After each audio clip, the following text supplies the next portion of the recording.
Hi guys, this is Jax from Cop Talk Uncuffed. Before we get into this episode, we wanted to give you a heads up. In the first 13 minutes or so, we had some recording issues and lost some of the content. We put it together the best we could. In case it was missed at the beginning, our guests are Josh and Jay from Dads Against Predators, otherwise known as DAP. Their group tracks down online predators and pedophiles and makes them famous on social media and YouTube. Let's get into the episode. Welcome. This is Cop Talk Uncuffed with your host, Jax and Ritz.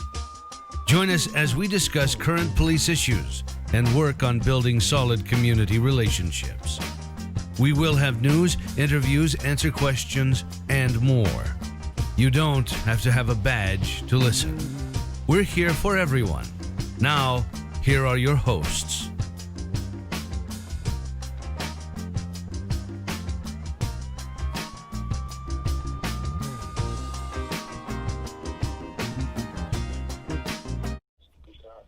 All right, welcome back. This is Cop Talk Uncuffed. This is Jax. Ritz is on assignment tonight, undercovers. Tonight we have Josh and Jay from Dads Against Predators. Guys, how you doing tonight? Doing well. How you doing, man? Not too bad. Can you guys hear me okay? This is our first podcast where we had remote guests, so hopefully it all works out Yeah, well. I hear you pretty good. Okay, awesome. Yes, sir. Yes, sir. Sounding good. Totally right now. So do you guys just want to tell us a little about yourself and what you do? Yeah, sure. So I'm Josh. I got 3 kids. I go to school. I'm a security guard right now, and something that happened to somebody close to me in my family, and they got messed with, and the legal system kind of did, in my opinion, serve justice and kind of let the guy go. So I've seen like other people do this on YouTube, like across the country and stuff like that. So I talked to Jay, and we kind of just wanted to do this ourselves and help out our community. And So you actually had somebody close to you, a victim of sexual assault or something along those lines, and that made you want to do. yeah, yes, sir. So how long have you guys been doing this? January. Started in January. Okay. And if the last I seen, you guys were up over 40 catches, right? You guys found 40 of these guys, or? Yeah, just this weekend. So I think Sunday morning, we caught 45. Okay. Yes, sir. And you're also doing them in other states, also. Yeah, we did one in Indiana. We're like both diehard Broncos fans, and we wanted to go see Broncos Stadium, so we figured we'd go out. We both had a little free time, so we both figured we'd go down there and see the stadium, and I guess do a little pushing against what we were doing. So we call it Indiana, Iowa City, and then we got 4 guys in Denver. Okay. Exactly. So Yep. over 40 catches in about 8 months, 7-8 months for you guys. That's a pretty good. That's a pretty good record. We took 2 months off for COVID as well. When everything got locked down, we didn't go out the house too much. So. Okay. From what I've seen on your videos, it's apparent that either someone on your team is educated in law, B, you've had advice from an attorney, or you've done your own homework. Can you talk about that? I guess a little bit of both. Like a little bit of all. We both got 3 kids, man. So I don't want to go out there putting myself at risk to be like liable for a crime or anything like that. I want to come home every night to my kids. So Right. I want to do it very carefully, and then we work with attorneys and also like face to face with like law enforcement as well.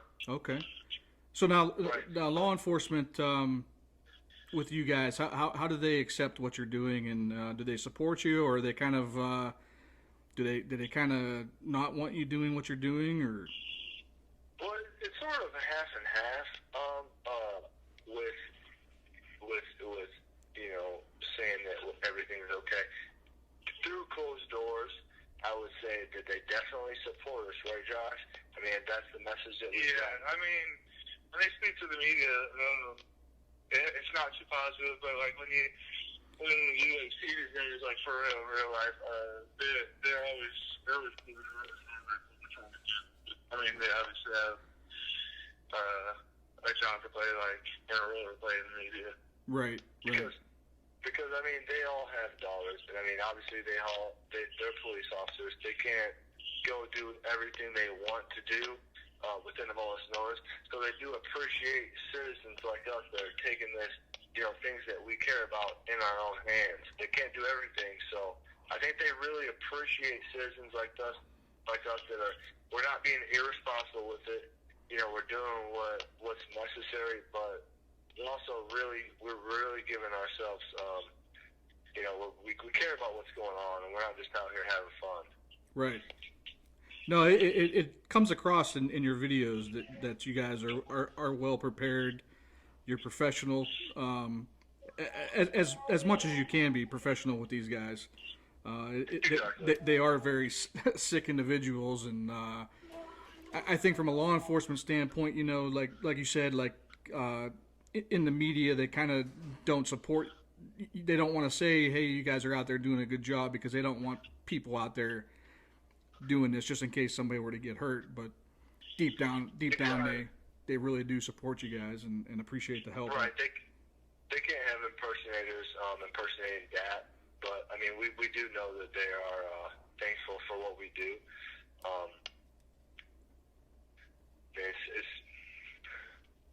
Yeah. How about for the community, just the general public? How are they responding to you guys? It's 99% positive. Just the sport has been it's been crazy. Yeah. I mean, I knew people would keep doing this, but I never thought of it like this fast. Right. And stuff like that. Right. So you guys go to a lot of local businesses. I think attract a lot of attention when you're there. Have the businesses reached out to you to say, anything do they support what you're doing, or do they not want you to be on their property? It's been a half and half thing, which is understandable. I mean, if I'm a business owner, I wouldn't want me in there doing that. So I mean, I totally understand it.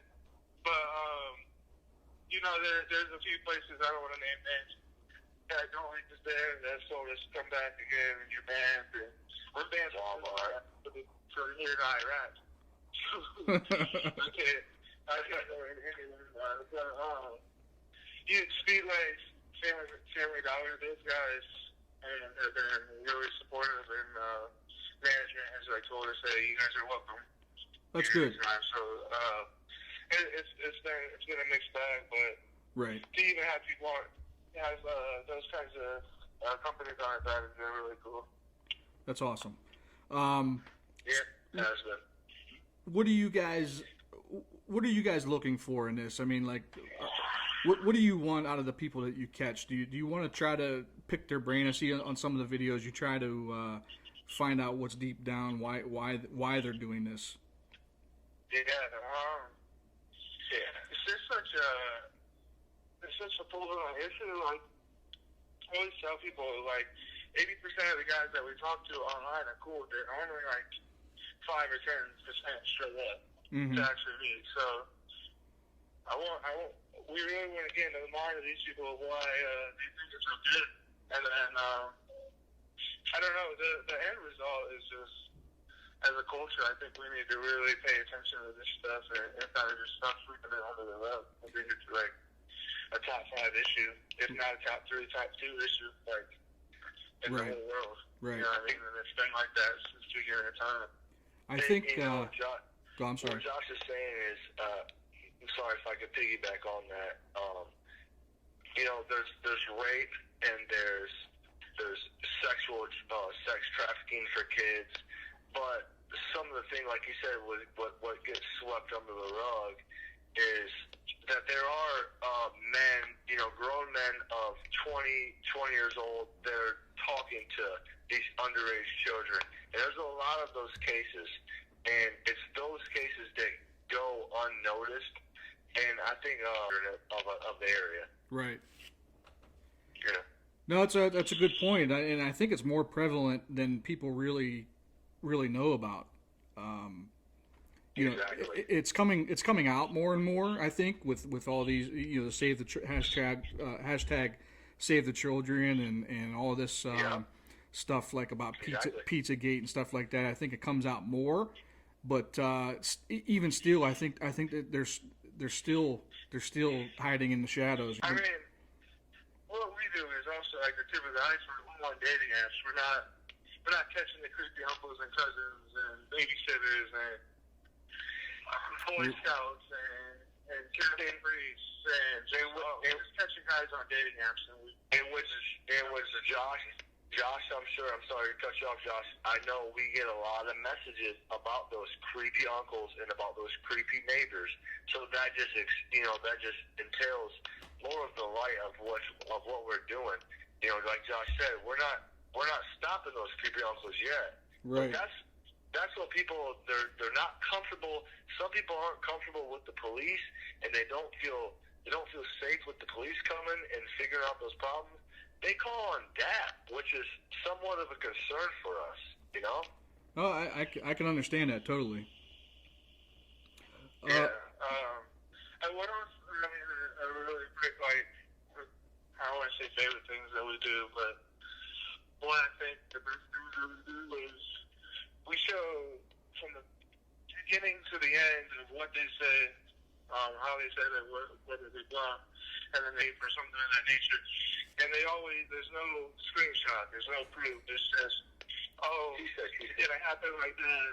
They're lying, this and that. But I know my cousin. He would never do that. Right, exactly. And the way we do things is there's no getting out of it. You said what you said, and you showed up. So that's to be able to see what these people are truly saying is really. I don't know how to like the words you use for it. It's really important. Absolutely. So I seen from the start to beginning you collect everything and you have it all there for everybody to make your case. Has any of your cases actually went to the police for prosecution on any of these individuals, or did they not want to touch any of this? So I would say like we would catch a guy and then I'd go sit at the police station for 4 hours and hand in all my information and stuff like that, and then you just stop calling. We have like some news that we can't really break yet, but in a few months there's going to be some developments of prosecuted / arrested in a different county, where our county is telling us there's nothing they can do and stuff like that. But so pretty much we're going to figure this of what we can't do and can't do. Things have been complicated. We pay lawyers and all this stuff to try to figure out what they can charge. So it's the prosecutor. So you guys also have some spin-off franchises of your group too, huh? Yeah, I mean, people have hit us up and wanting to do the same thing. I mean, I'm not greedy. I'm not doing this for attention or anything like that. So anybody that wants to join in on the mission, as long as they do it safely and the right way, then I got no problem putting them under the umbrella. Right. So you said you're going to have some future press releases about some things that are ongoing. If you ever want to come back on this show and be the first to break it here, you guys are more than welcome. Yeah, that'd be awesome. It's going to be huge. It's just somewhere in Ohio, I can't say it. They've asked me not to say it, but somewhere in Ohio, we're working with a police force, and we're getting these guys arrested, and they spent the nights in jail, and they're going to be going through the court process. We're waiting until they get, and they let us do the video and everything. So we're waiting until they get all the way prosecuted, and then I'm going to be coming to Fremont Police, and I'm going to say that what's the holdup? How Right. come this force can do it, and you guys can't? So there's one way you can do it. yeah, so we've been told by the prosecutors and the chiefs and detectives and everything that it's not possible. Right. And like I said, we've gone to another town, and they've done it right with us, and they said they followed everything by the book. That they did their 420 charges. Well, that's good. Hopefully, more places will catch on if as soon as that starts breaking open like that, and more places catch on like that, and we'll step up and do what's right. Right. I mean, I want these guys I want these guys charged just as much as anybody else. And some of this kind of complaint that we get is, you guys ain't really doing nothing. You guys are police and stuff like that. It's like, dude, I wish I could bring the cops with me every time and stuff like that. It's just, I don't know what it is, if it's a funding issue or the department issue. Correct. Yeah. Yeah. There's no reason we got a town full of 16,000 people. And Right. that's right. If we're allowed to do it, we need to be doing this. Caught at least 35 people in this town. So we're showing that it's an issue. So it's an issue all over. Do you find that a lot of your catches they travel? Do they travel a long time to get to where you're at, or are they more local? At the beginning, no, just because nobody really knew about us. But the more we get out, the more we travel, because people kind of don't mess around.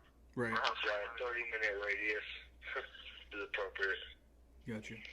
So, the majority of your guys, or the people that you catch, are males, but you also had at least one female that I've seen. Yeah. Can you guys talk about that? Is it male prevalent, or do you think it's just the women go about it differently, or maybe she was even being used by a male to do that? I could count on two hands how many times a woman has been cool with it. Okay. And so it's not much. I would definitely say it's a prevalent male thing. Okay. I would put it in. I think just the males have a higher sexual drive, and I think that's kind of what plays a lot into it. Exactly. So you had the one guy, and for the life of me, I can't remember his name right now. But he contacted you and he didn't think you guys gave him a fair shake, and he wanted to sit down. Caleb. And Caleb, that's right. What did you think about that? Well, he didn't change his theory.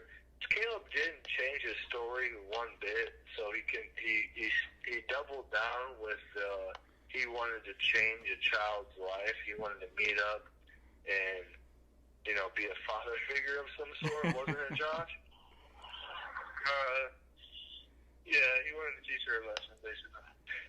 Yeah, pretty ridiculous to do. Right.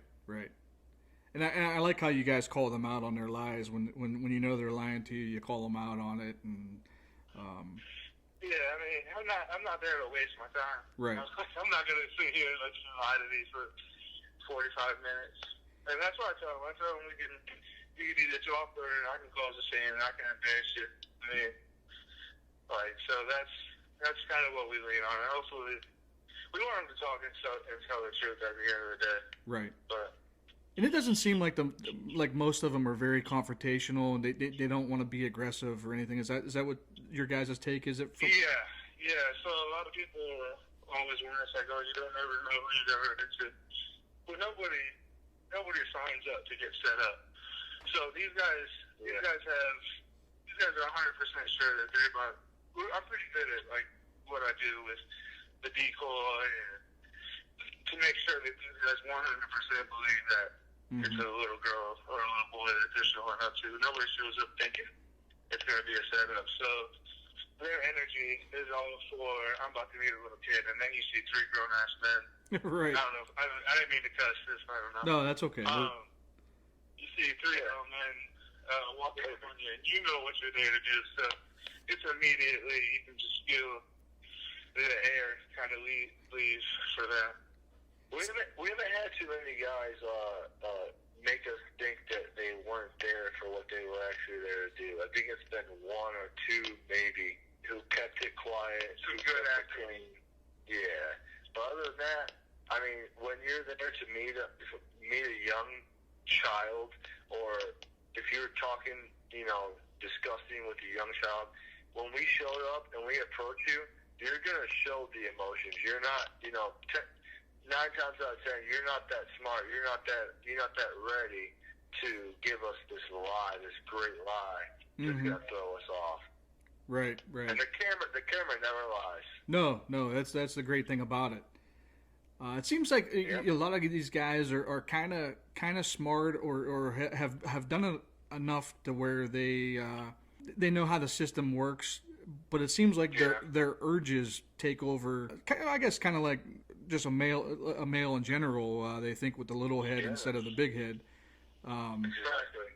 But it seems like a lot of them, their urges, like they deep down, they probably think it's a setup, but they gotta know. Right. I mean, Josh and I have had over 20 to 30 messages where they've said, "Oh, I think you're DAP. I know you're DAP, but can you send me a picture, of this?" And we have the decoys, and sometimes we have them, sometimes we don't.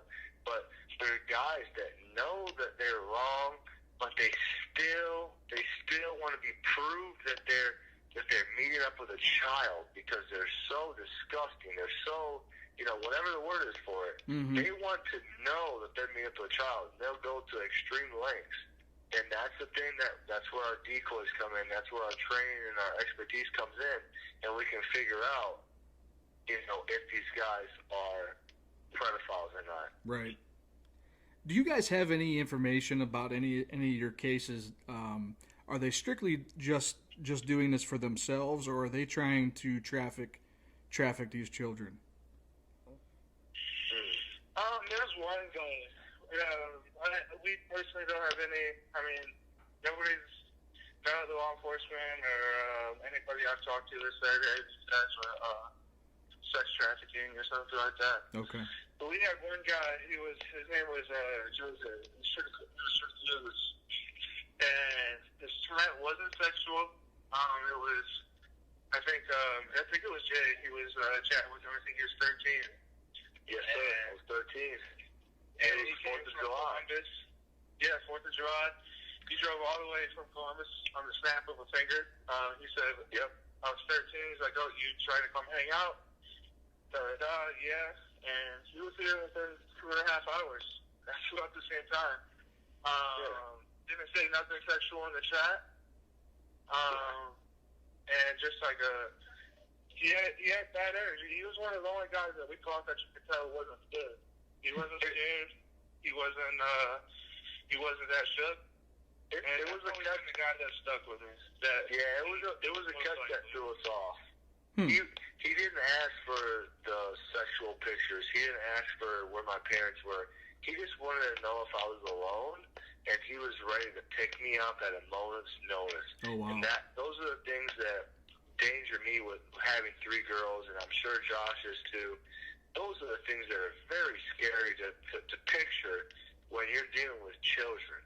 I mean, a man just ready to pick up a kid at a moment's notice on the 4th of July when things could be going wrong, doesn't care, just ready to really scoop up your child at a moment's notice. And you have no clue where they're going, what they're doing, whose possession they're in, and those are the things that are worrying us the most. And Absolutely. Those things are keep us up at night, Have you guys had any family members of these predators reach out to you, either for the positive or for the negative?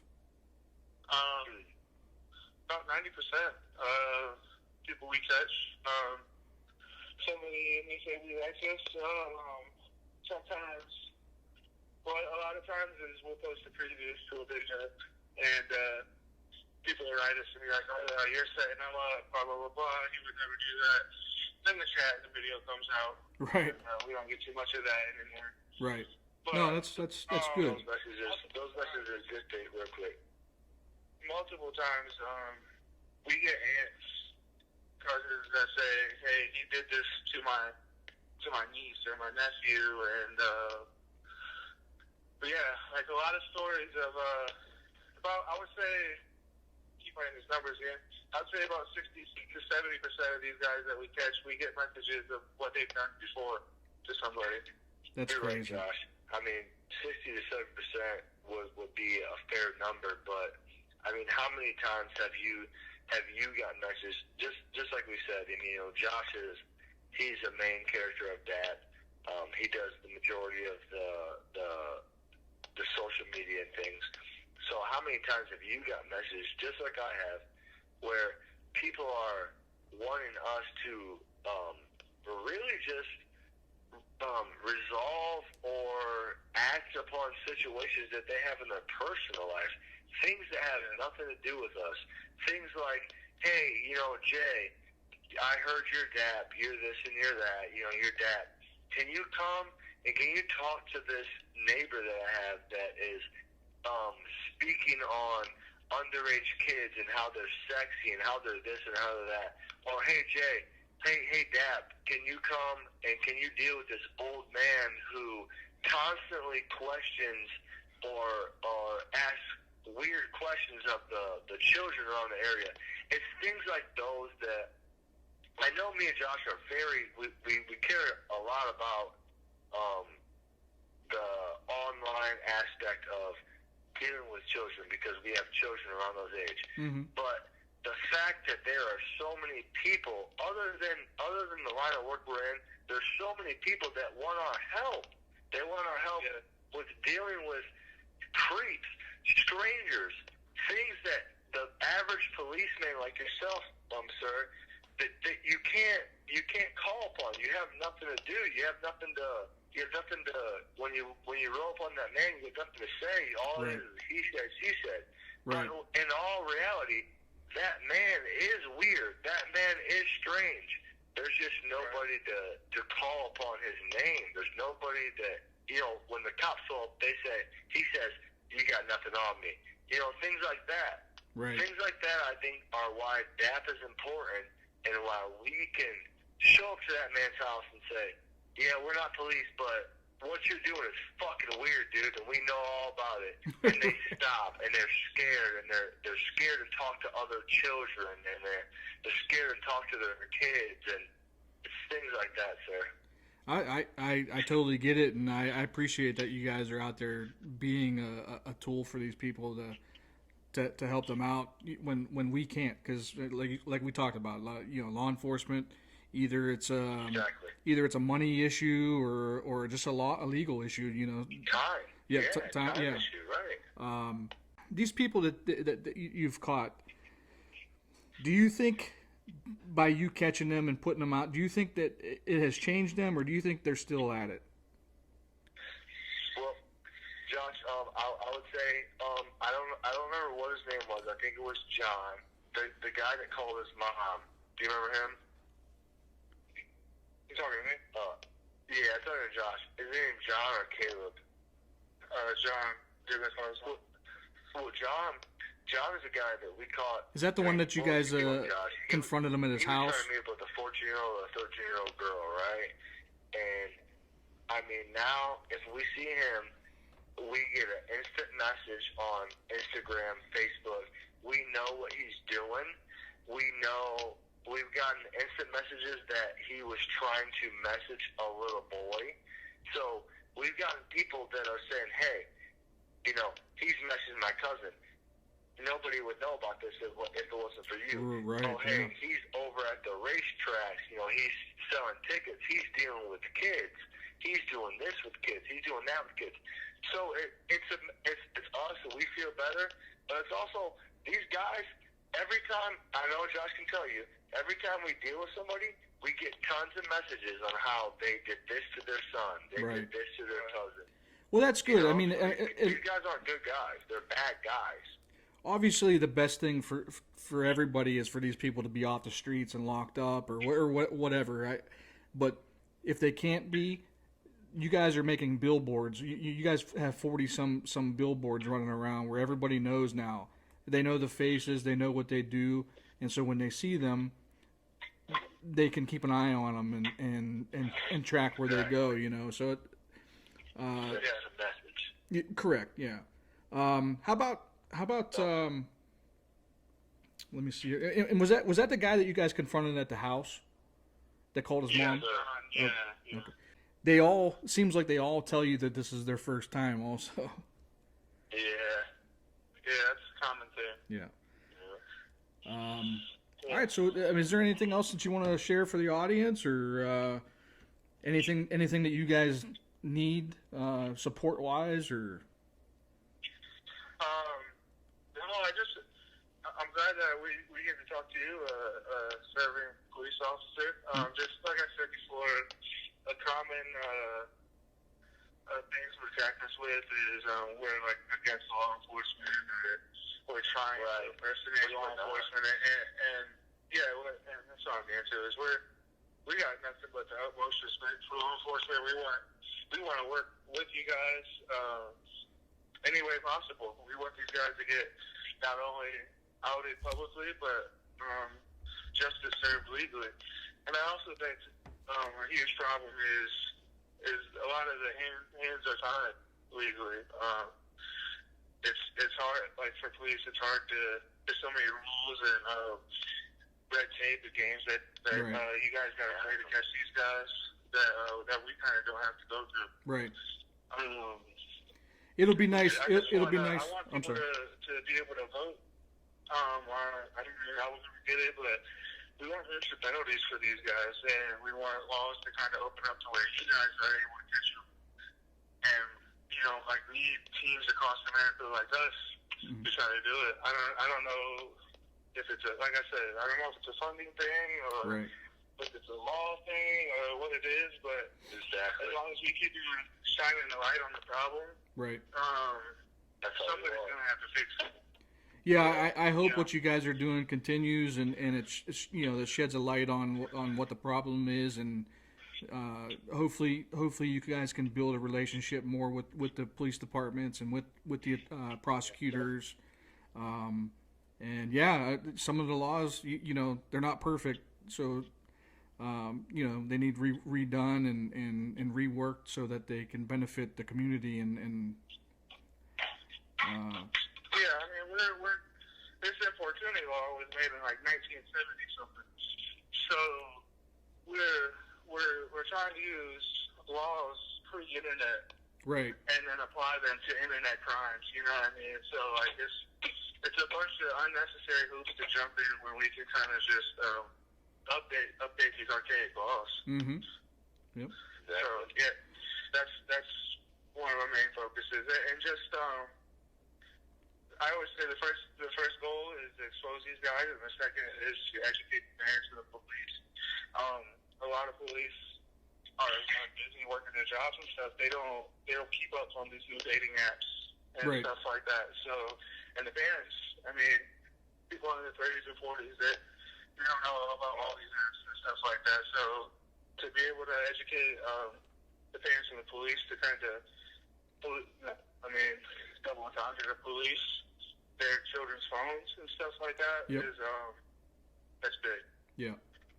Totally agree. It all starts in the home, and then Yes, sir.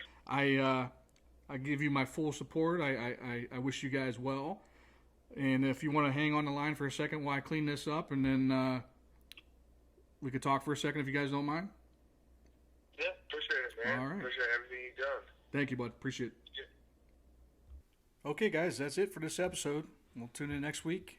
Ritz will be back from his undercover assignment, and we'll see what we have in store for you. Thanks for riding with Cop Talk Uncuffed.